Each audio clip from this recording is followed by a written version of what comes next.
Ready? Breath. Good. Hi, everybody. Welcome back to Hearing Things with... Oh, no. Welcome back to Hearing Things with Julie and Brad. Apparently, this is going to be one of those episodes where Julie can't... I'm fine. No, we have a very serious topic to talk about today. Yes, we do. The phone. Yes, not a fan. No, I've never really been a fan hard. of the phone. It's really hard. It's easier. So if you watched last week's episode, we talked about Bluetooth and how it's a game changer, literally a game changer for us because we just can't use the phone without the Bluetooth. Do you use the landline at all? Very rarely. At work, the phone that I have is a very high volume range, which is great. And even then, I find myself putting it on speakerphone. Oh, interesting. Yeah, so the very rare times I need to use it in the building, like if I have to call down the office or... Don't really have parent phone calls much anymore because with the advent of Google Meet and Zoom, that's been a huge game changer for me in terms of communication. So the landline phone, even with the T-coil adapter in my hearing aid, is just so muffled and flat sounding, and you take away that visual part for us. Yeah. It's really a strain, and I'm only getting it on one ear. So my hearing loss is evening out. This is the weaker ear, so I never put the... phone on this side. So I go to the left, which is the stronger ear, which really not by much. As you can see by my audiogram behind my little icon. That it's still is awful. It's awful. I hate the phone. It's fine if I'm on my cell phone because the Bluetooth streams to both hearing aids, and that way I feel like I have like a surround sound, and I feel like I'm getting somewhere with the conversation. But given a choice, same. Yeah. Don't do it. I have a T-coil headset at work that streams to both my ears, and that's using T-coil, not Bluetooth. Right. But yeah, same. I don't like the phone. And I think the disadvantage that we both have at our jobs, although if I'm just calling within the building, I know most people's voices, but you dealing with the public, I don't know. That phone rings at the library. You don't know these people's speech patterns, their prosody, their tone, their pitch. That's all stuff that we train ourselves naturally over time, being exposed to the same people over and over. So you're going in completely. It's so at hard. a disadvantage. It's really hard. It's why I had to start speaking up for myself. I have a really hard time asking for help. But like in those cases, in some phone calls, I just I can't. I literally cannot do my job, even with the T-coil.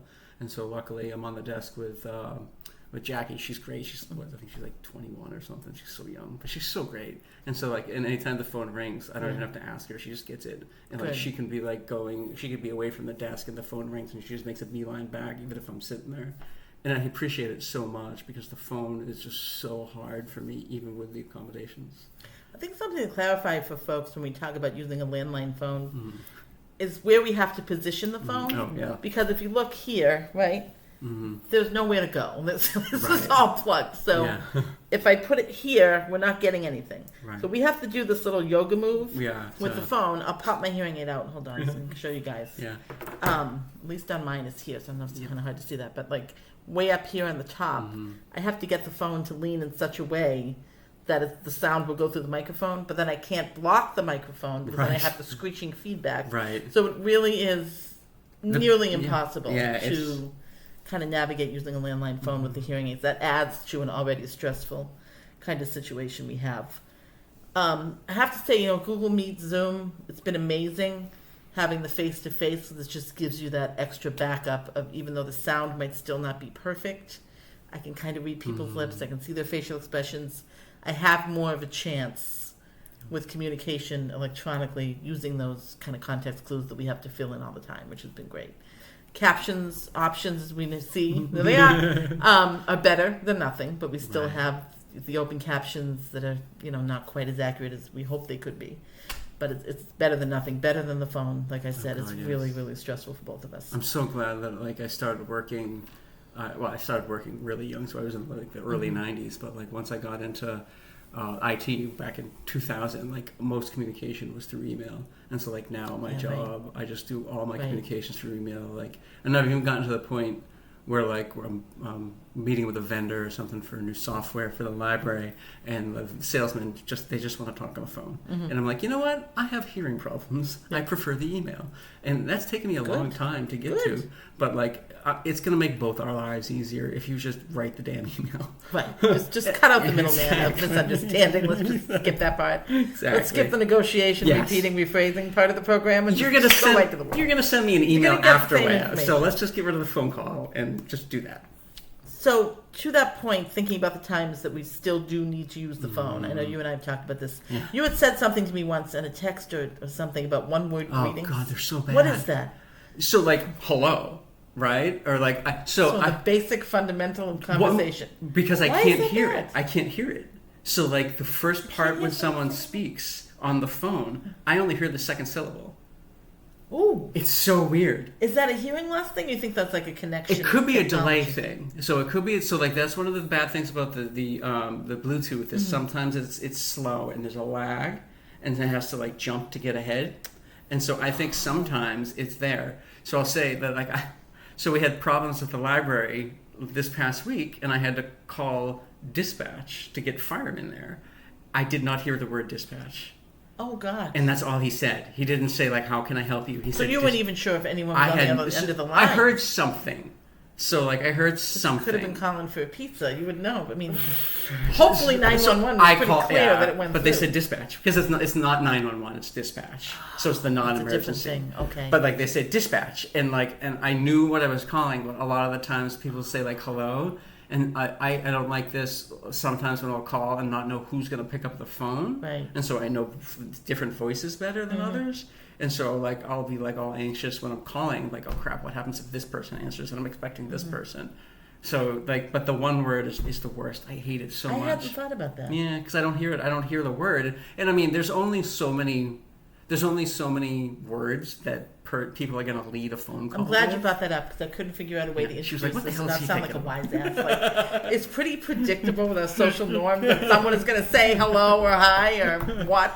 So that comes up a lot if I'm like calling companies or something. So like I don't know what company it is, and so like I don't know who I just reached.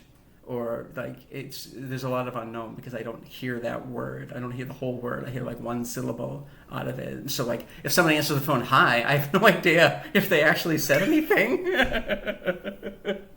So yeah, so be a wise. And that, I mean, also it's an already anxious situation, right. an anticipatory anxiety. Right, exactly. Anyway. Exactly. So this just ratchets it up. Yes. I mean, you and I talk right all the time, text, email, whatever. And I know when the phone rings, I'm like, not Brad. Nope.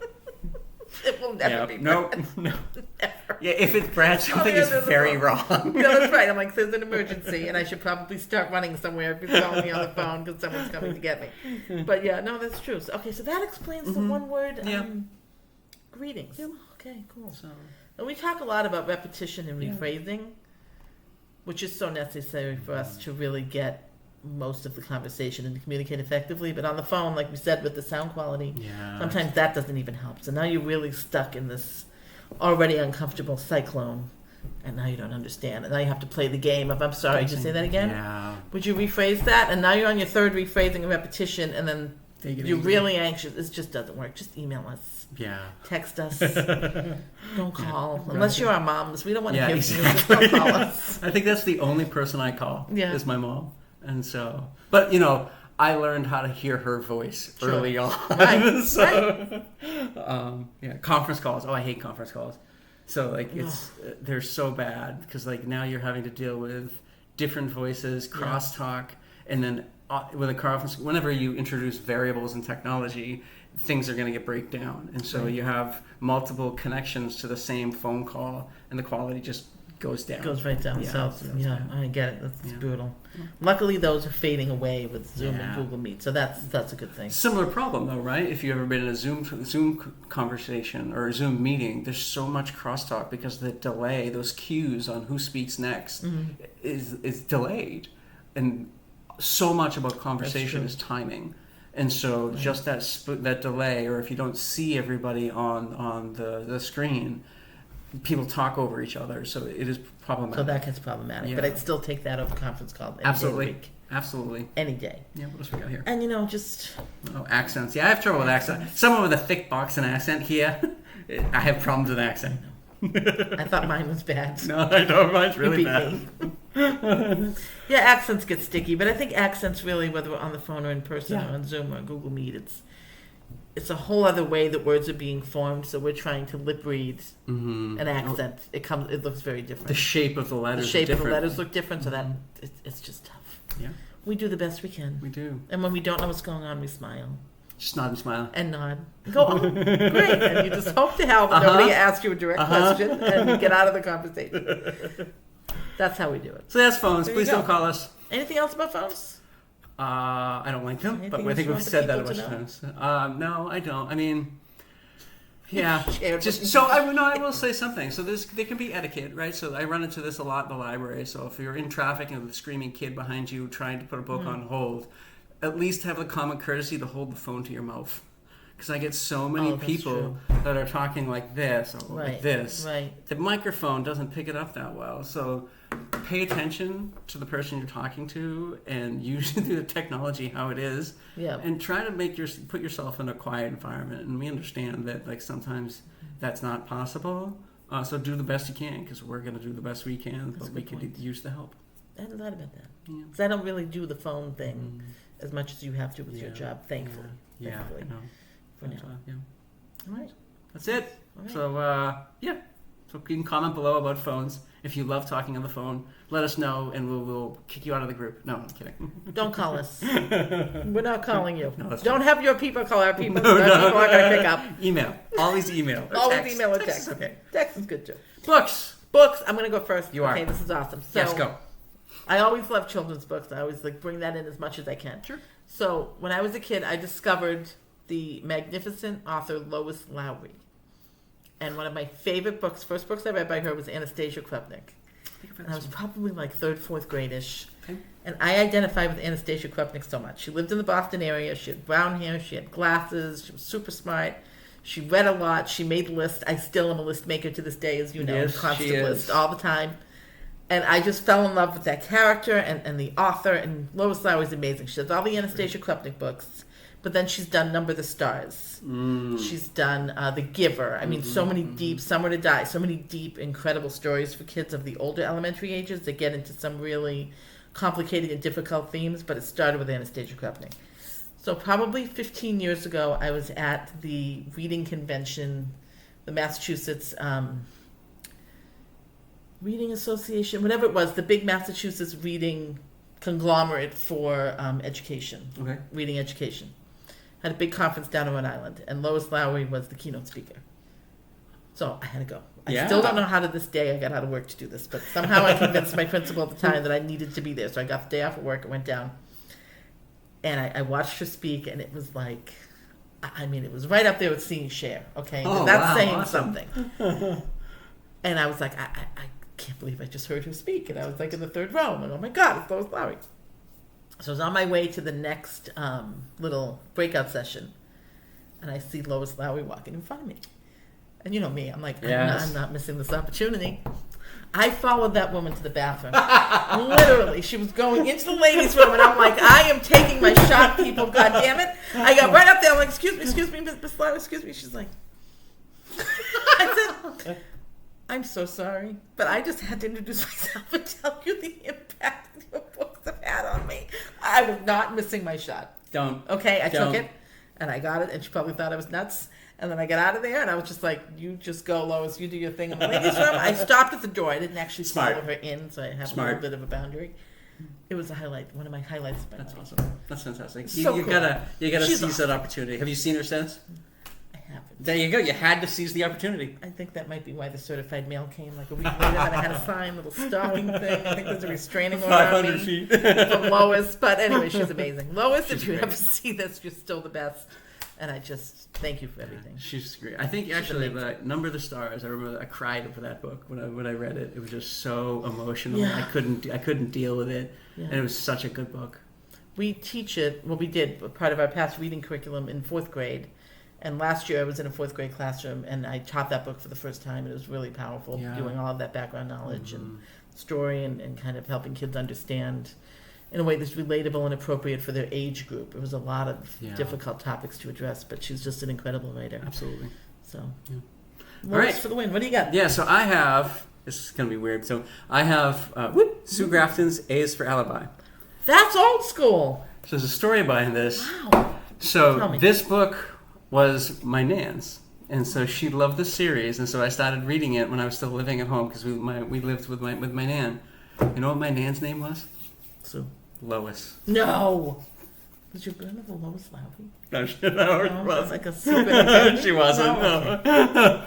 But I love this series. This series is fantastic. It's such a good story. The characters are fantastic. And Kinsey, I think it's Kinsey. She's just such a great. She's just such a great character. And so the series was started in '82. And so the books, she goes through the alphabet. I thought it was the 80s. Wow. She goes through the books, and the books take place like a year or so roughly after it. Mm-hmm. But the issue, what eventually started happening when she got to the later half of the alphabet, it was still the 80s in the books. And so it was really great. And so it weaves together such a depth of characters. Sure. And so Sue Grafton sadly passed away a number of years ago from cancer. And the family has decided that the alphabet ends in Y because she didn't get to finish. And they're not selling the rights, and I respect that so much. I respect the hell so out of that. much because I mean, I love. God, that's like Betty White getting a 99 and not making it to 100. She didn't make it to Z. Oh, that didn't make it to Z. Yeah, and that was like the she had. So the Y was written by her though. Yes. Okay. So she wrote the Y. So she had cancer and she beat it, and then she wrote like another book or two, and then it came back and she didn't. Oh, that's terrible. But I love the series. It's a fantastic series. It's a quick read. The mysteries aren't like really in depth, but there's always a good twist. But the characters just so alive, and it's special because it's like something my Nan and I shared. That's so like cool. I would read them after her, and then when she died, I got all the books, so they're in my house. Oh, that's neat. I didn't know that. That's pretty cool. Yeah, so I mean, not as great as stalking Lois Lowry in the bathroom. No, but there's a specialness to that, a special nostalgia and sharing something with someone from such a different generation. Yeah, that connection in a different way. That's really cool. It's kind of. Rocky agrees. Rocky has something to say. It's kind of nice that she didn't make it all the way to Z. I don't know. There's something about it being unfinished that has a life is messy specialness to it. I think. Right, life is messy, and it doesn't always work out the way you plan. And so I think that the fact that she didn't finish something that was so clearly defined, right? Like you were going to write 26 books, and they were going to go through the alphabet, so you had the end goal in mind, and she didn't make it. And I think that's something kind of cool about that. Yeah, it's fitting. Something poetic almost, I guess I would say. Yeah, I would agree. Yeah, so there's that. So that was The Phone and a couple of cool stories. There it is. Good to see everybody. Right. Thanks for watching. Bye. Bye.